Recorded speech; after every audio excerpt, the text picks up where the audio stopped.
Hi, I'm Amy Baez, Pediatric Occupational Therapist and founder of Playapy, and I'm here to provide you with some playful solutions and powerful results. Today, we are doing a special interview with Sacha Suarez, and I'm really excited to talk to her today. She's going to provide us with some wonderful tips and suggestions. And we're going to get to know her a little bit better. Now, if you don't know her, she is the marketing director at Mindful Kids Miami, and she is also a certified mindfulness-based stress reduction teacher. She also is certified in yoga instruction and meditation teacher as well. Now, Sacha has over 20 years experience as an executive and marketing professional, and she also is a photographer. She is a painter. She is an all-around creative entrepreneur, and I've known her for several years now, and I'm really excited to introduce my audience to her. So let's get to know her a little bit better. Hi, Sasha. How are you? Hi, Amy. How are you? I am good. We're both in Miami, so we have wonderful weather today. Can't complain. And it looks like you're outside, so Yes. it's a nice, wonderful day for you to take advantage of that. Yes. Well, today we want to get to know you a little bit better. I've already introduced the audience to some of your background, and so I figured we'd just get started. Sound Yep. good? Yep. All right. So one of the things I noticed, we are both creative entrepreneurs, but we're also both in fields that I feel are not very well understood by the general public. I don't know if you agree with that or not, That's but I correct. feel like when I say occupational therapy, people are like, what? And if I say mindfulness, they're like, what? So first thing I want to do is ask you, so that our audience understands from your perspective, like, what does mindfulness mean to you? Mindfulness to me is a way of life. It really encompasses everything that you do and everything you are, and it is a practice as well. Uh, but it's your approach to life. I think that really summarizes what it is. Without the practice, the approach and the perspective goes away.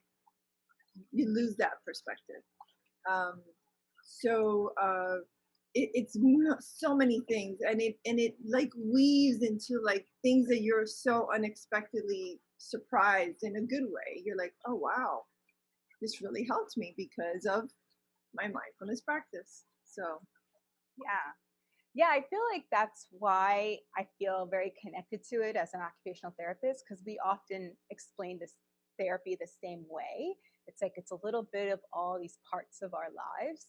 And hmm so it goes really well together. I feel like there's hmm definitely some overlap that's very fitting. So, yeah. how did you first come across this term, and when did you know it was like for you? So the path to mindfulness was an interesting one. I was a full-time, media person. I worked at the Miami Herald, then I worked at Univision for many years. My career was the world to me, right? Um, and then I had my creative side that I was like dabbling into because it helped me. It helped me deal with all the stress that was going on in my life. And a friend of mine told me about this course, Mindfulness-Based Stress Reduction. I was like, okay, I'll take it. I can meditate, I can do that. The first time I took the course, went in one ear, came out the other. I was like, yeah, I think I get it, but I really didn't sink into it, like I think with everything that was going on in my life, it was hard to really focus on that. Um, and then a couple of years later, I took it again in a different perspective. I was not in my job. I was now focusing on wellness and my health because it took a toll on me with, the working hours that I was doing. I was working all the time and I didn't have any self-care. I was just like boom, boom, boom, focusing outward. And then I took that time to really focus inward. So when I took the course, I was in a totally different mindset and it really sunk in. It really started to like make sense to me and not just oh, this is an exercise I can do every day from 9 to 12 and it'll really help. No, it was something like, oh wow, I can really adapt this into weave it into my everyday life, which is something that I was looking for in the long term. Awesome. So, are there like some basic tenets or principles that exist in mindfulness that people can just really easily kind of hold on to understand it a little bit better? Principles? Yeah, That's just like hard one. some.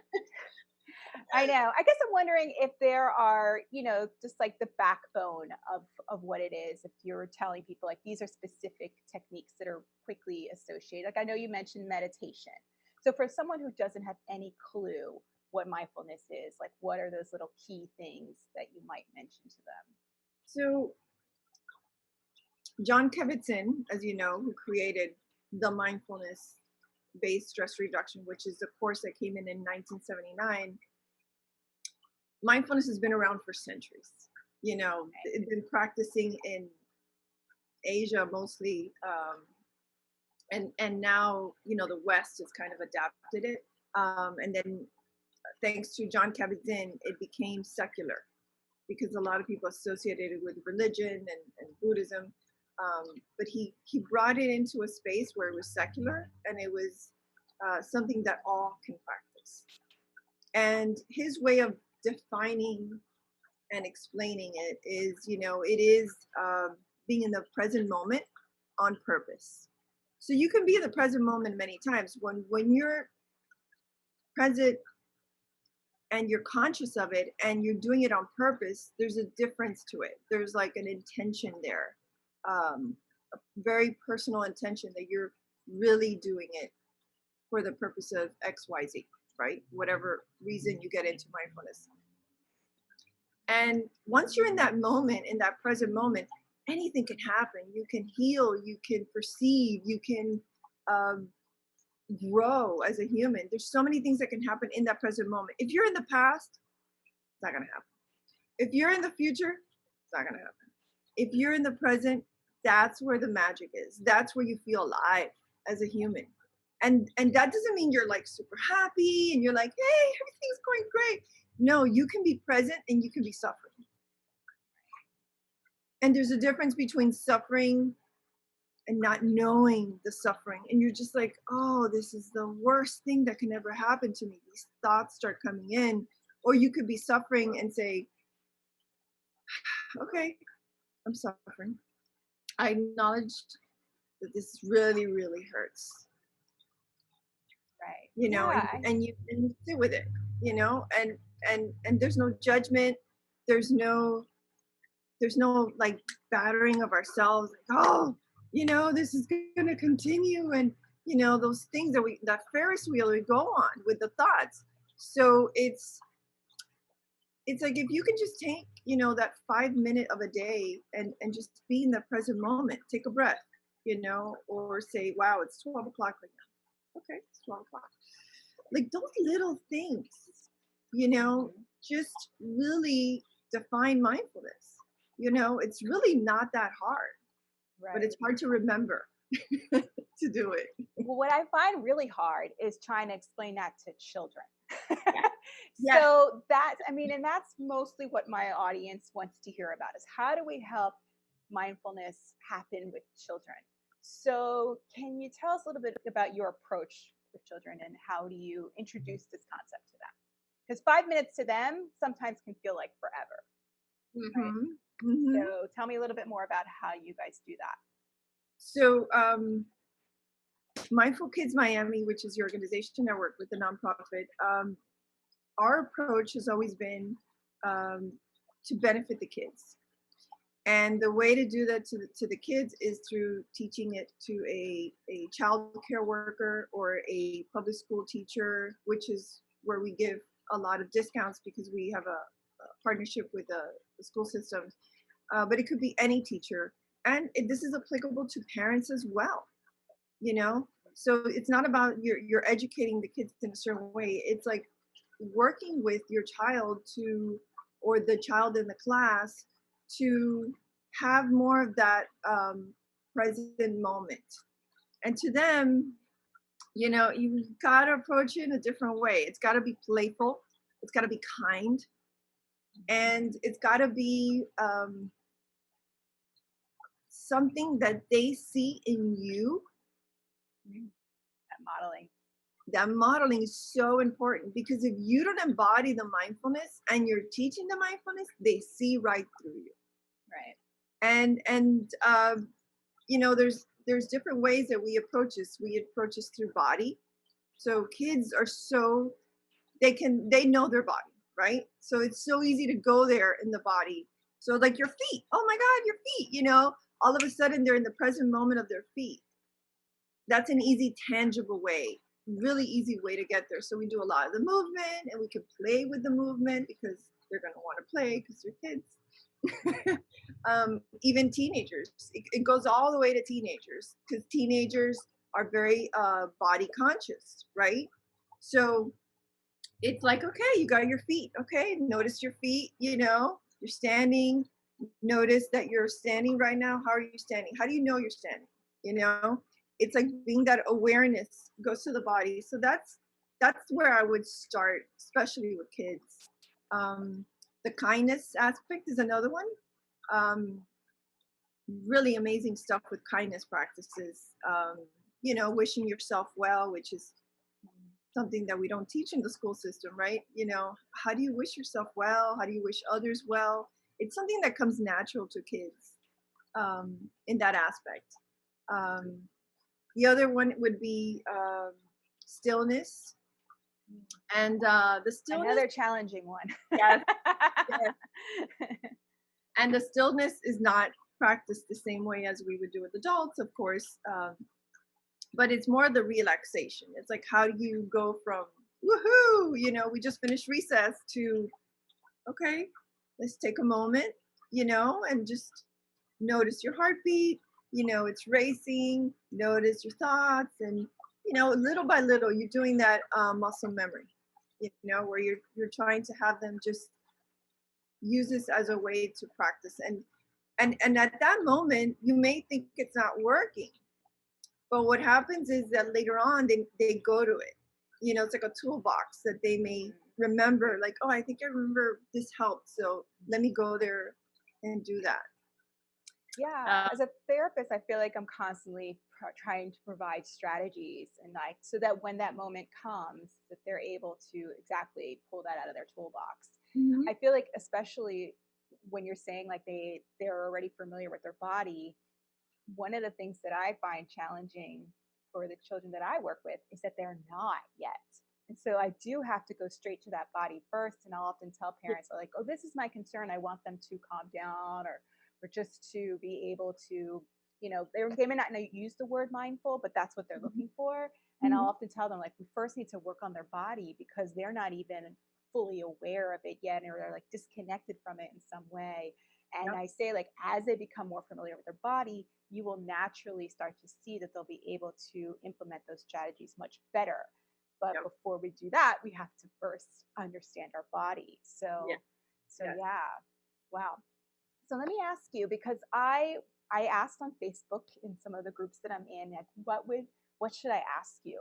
And one of the preschool teachers wanted to know if you had any tips specifically about how to introduce mindfulness on a screen, because a lot of parents and teachers right now are working a lot on screen and doing virtual classes. So do you have like one little thing that you could share that might be helpful in that area? The screen, so you're a teacher and you would want to do a practice on the screen.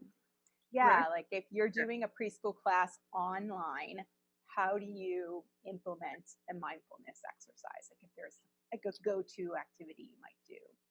So one thing that I would definitely do is start doing it on a regular basis. So you come into class and the first thing that they need to do is just take 5 moments of silence. Just be in front of the screen. Notice that you're sitting down.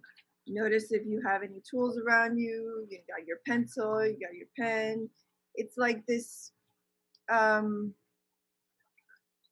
Like setting an intention? Like setting an intention, but with mindfulness, we don't set intentions, but it's Okay, just bringing in awareness. that's a better Bringing word. in awareness Yeah. of where you are. You are sitting down in front of a screen, you're sitting in your home, and it's really taking that time to calm the nerves, because it is very stressful. You have to log in. You have to make sure that the internet's working, and maybe the parent may be around, telling them, hey, you got to be there on time. You got to, you don't know the background. You don't know what's going on in this household. So those extra 5 minutes really provide a way for them to be like, okay, now I'm ready, you know and maybe the first week will be tough. They won't be able to take that 5 minutes. They'll do it to like finish a test or something that they had to do, and write down. But it creates a habit, Yeah. and it creates this setting of, okay, I don't have to hurry and log in, and oh, did I miss anything? It's okay, let's take those 5 minutes for yourself to Yeah. really be present in this day that we're having your breath. And every age group and every subject is different, which is great. Mindfulness is not, this is the only way to do it. You can bring in your subject. So if you're a science teacher, you can bring in some science elements that you may be doing that day, right? If you're an art teacher, sky's the limit, with what you can do with that. So being really personal to your age group and to your subject, whatever it is that you teach, would really connect them. It would really connect the dots. Yeah. But and I also feel like that's really important with any age group. I mean, I recently was doing a meeting and I realized at the end of it, I was like, man, we really didn't set a good intention in the beginning in terms of that, just aware of how people were feeling or just taking that moment. Mm-hmm. And the next meeting, I was like, I was very specific, like, this is how we're going to start and it totally changed the whole mood. And I was like, oh, Mm-hmm. we should know better. So even as adults, we really do need to set those kinds of good practices for ourselves. And then children really start to understand that that's how things are. And they're like, okay, this is part of our routine. Yeah. And they're much more able to adapt to it. The other thing you could do is take a break. If you see that all the kids that you're looking at in the faces are really just drained, or there's not that, connection, have everybody get up and have everybody just stretch. Stretch, like stretch time, make it fun, so that, okay, let's get out and let's come back in. And yeah, you're going to waste a few minutes, because I know that there's a huge concern with that, especially with Zoom. You have only a certain amount of time. Try to work it in. It's the best. Yeah. The best. But it's not really a waste of time. If anything, it's really making the best of the rest of your time, right? It's like the lesson. It's like, I need to get this lesson, that right. So they feel like if they take that 5 minute to stretch, then the lesson will be, hurt by not providing the full lesson. So Right. that's what I mean by a waste, because it's like everything is time. So Yeah. No, I understand. So let me ask you, you're a Miami native, but you've traveled the world, especially in your journey through mindfulness. What would you say has been like the challenge in teaching mindfulness in Miami? Or what have been the good things that you feel like have really been that like stood out for you? So over the years, when I first started, it was not as popular as it became. So it became popular in the middle of where I was already starting to teach. The challenge has always been the understanding of what it is. Yeah. It gets lost. It gets lost in translation because it's popular. And when something is popular, people will change it and adapt it so that they can get the attention of whatever they're trying to sell or whatever they are trying to, put across. And mindfulness is not something that you can buy on Amazon. Right. It's really up to you, and it takes work, and it takes practice, and it takes your own self motivation to do that for yourself. And that's been my challenge with, selling self-love. you know it's such a great thing, but it's a hard thing. Yeah. Not everybody's born with the I love myself and I'm going to do everything great to make myself feel good or feel alive, or not all of us have had that experience in life, where it's just a normal thing. So I would say that's been the biggest challenge, dealing with mass media meaning versus what it really is. Would you feel like, especially in Miami, it's like a very Latina culture. Do you feel like it's a little bit easier in that sense for Latinos to kind of embrace that side of it because they are kind of very lovey and expressing in that way, kind of way, or not so much? we still have a lot of work to do. Yes, yes. I've tried to explain this to my mom many times, and her friends, and they're just like, yeah, sure, So it's I don't think it's specific to a culture itself. I just think it's a personal thing. And if you're ready to embrace it, you're ready to embrace it. And if you're not, you're not. And that's okay. Yeah, I feel like I often will say that to some of the parents that I work with too. I'm like, we're going to try this today and it may not be successful. It's okay. Like they may not be ready at this moment, Hmm. but the next time they're going to be a little bit more familiar with it. And Hmm. it's not going to be as hard to take in because they're going to be like, Hmm. oh, we've done this before. Yeah. I even have some of my kids have like amazing memories. Like a year later, they'll remember things that I did with them. I'm like, Mhm. oh, I Yeah. remember that toy, or I remember that bottle. Like I have my little bottle of glitter sometimes that I pull out. And I'm like, Mhm. oh yeah, we've looked at Right. that before. So Right. it's not as scary the next time, and they're a little bit more open to it as they mature. So just like that little bits of different ways that you introduce things. Mhm. So awesome. So I noticed today on Facebook that you posted an article about some research that came out. Is there Yes. anything that you want to share about that? Yes. We actually did a partnership. It's been years in the making, but we gathered research, self-reported research from all the Miami-Dade school teachers that we worked with, and we worked with UM as well and gathering the data. And we found that, you know, before they took our course and after, there was a significant difference in the burnout. Teacher burnout is a big thing happening even before the pandemic, and now even more. So there was less burnout. They might have been on the brink of changing careers, or maybe saying teaching is not for me. And a lot of teachers that have come through our program have actually said, I found a new joy in what I do now, because they see it through a different lens. The other thing is there's less anxiety, less stress. They felt more at ease, um, and more of this compassion piece. They felt more compassion. So really good. We knew this, but we wanted to document it. And Right. it's always great to document it because it really shows how great this program is in this field. Yeah, definitely. So we're excited. Awesome. Yeah. So, in case somebody wants to know a little, well, let me ask you about that really quick. Are teachers outside of Miami able to also participate in this program in some way? Yes. So, how do they do that? How can I tell my audience So to go about doing that? every semester we have courses. We have mindfulness-based stress reduction. We have a teacher training. We have mindful self-compassion.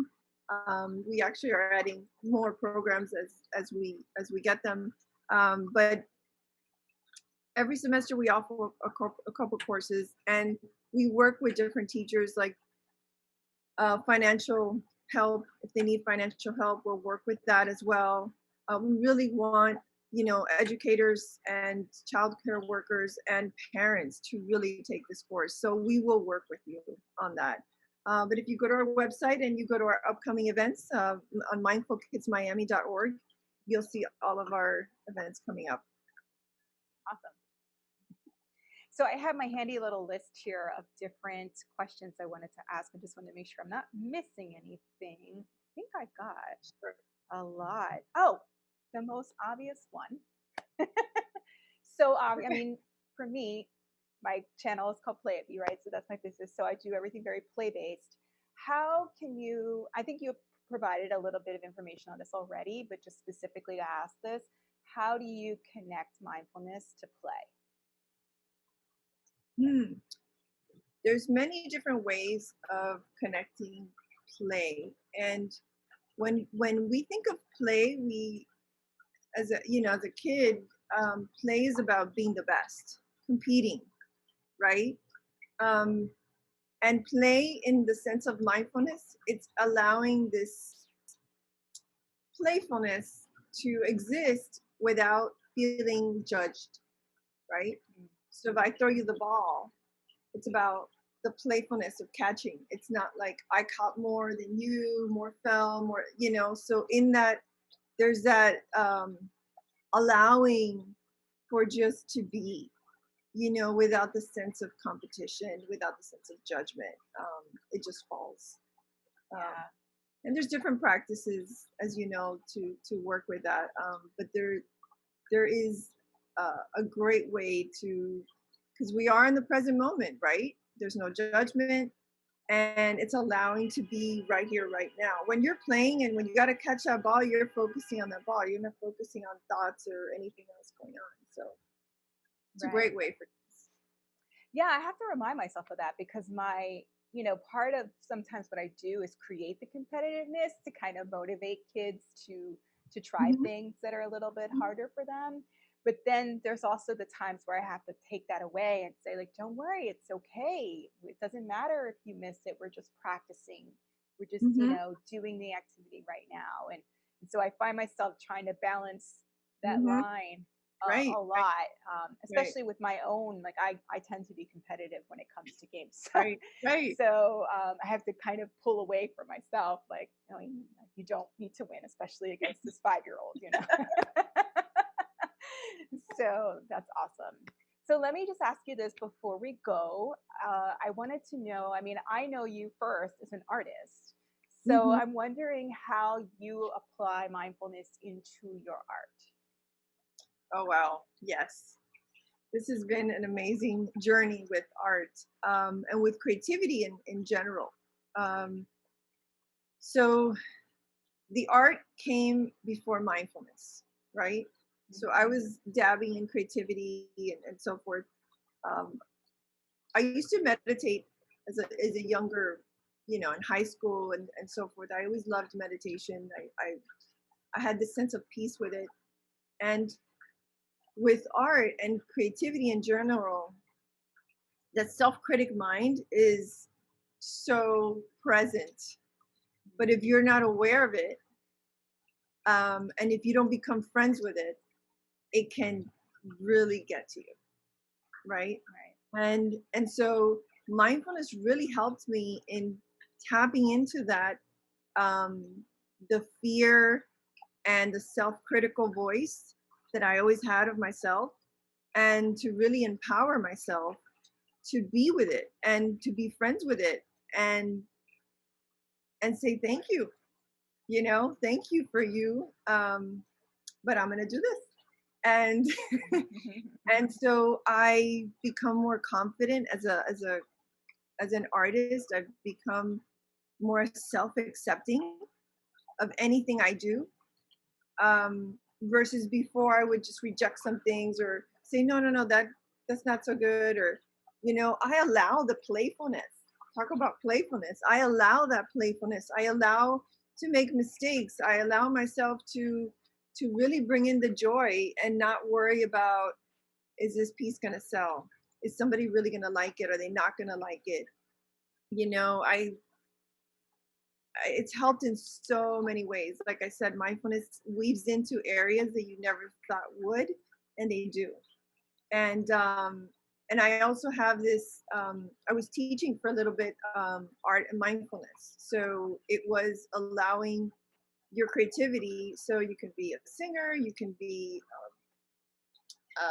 you can draw, or you can do ceramics, you can do jewelry, any type of creativity that you place yourself in, you bring the mindfulness to it. So you bring your awareness of your mind, you bring the awareness of the materials, and it's just an amazing experience because you're really into it, and you're really like, you're really enjoying it. You're really enjoying the process of creativity, which is mind blowing. Yeah, it's kind of like going back to being a kid again, right? Where you're not really worried about it. You're like, this is amazing. And then it's like you could do whatever you want, and it's you're Mm-hmm. not worried about the critique at all. Mm-hmm. And I Mm-hmm. mean, there are some kids that do, but for the most part, most of them are just like, they're just in the moment with the material, and I want more of that. Give me all the colors. Yeah. Give me all those Yeah. textures. Like I want all the tools. So Yeah. so yeah, so to me that is a little bit more of like connecting back to that childlike freeness Mm-hmm. in your Mm-hmm. creativity. So Yeah. wonderful. So how can people get to know a little bit more about you? You already talked about Mindful Kids Miami, so that's mindfulkidsmiami.org. If they want to talk to you or see more about you, they would go to sachasuarez.com. Yeah. They can go to sachasuarez.com as well, Yeah, and you can contact me if you have any questions. If you have, anything you want to do with mindfulness, I'm here. awesome. Well, I'm so thankful for you for doing this with me. It's my first interview. So thank you for trusting me. I hope it was what you expected and Of course. more, or didn't expect, So nice to Just, see you because it's been such a long time since I haven't seen you. I But know, or anybody young really. street. No. But at least that's one of the better things about creating an online space is that we Mhm. can connect with people. We just need to ask them to, and Yeah. we can create all kinds of things. So, but I'm Yes. really glad to introduce this topic a little bit more to my audience. I hope that they learn more. Um, oh, and one last thing. I wanted to know if there was any specific, if people wanted to like really dive into like a specific techniques, is there like a certain method that you follow? Like what are like the technical terms of that? A certain method I follow. Yeah, or just Like is a that tool. Like a like if tool. they want to learn more, yeah, if there's specific Oh, tools. I'm not sure if there's like specific um, names for that, or should they just um, go to Mindful Kids Miami and take those courses and learn there? yeah. That might be the best route. I mean, you go to YouTube, you can Google mindfulness, and there's all types of videos out there. And I would just be cautious of, you know, be careful of where you're getting this information from, what kind of meditation it is. Some people say mindfulness and it's just a blanket word because they want to get your attention. Um, Right. but just like make sure it's from a university. You can go to our website. We have some resources there. We have a page called resources. You can look at Okay, well that's links good to there know. as well. So okay, Um, awesome. so yeah, All right.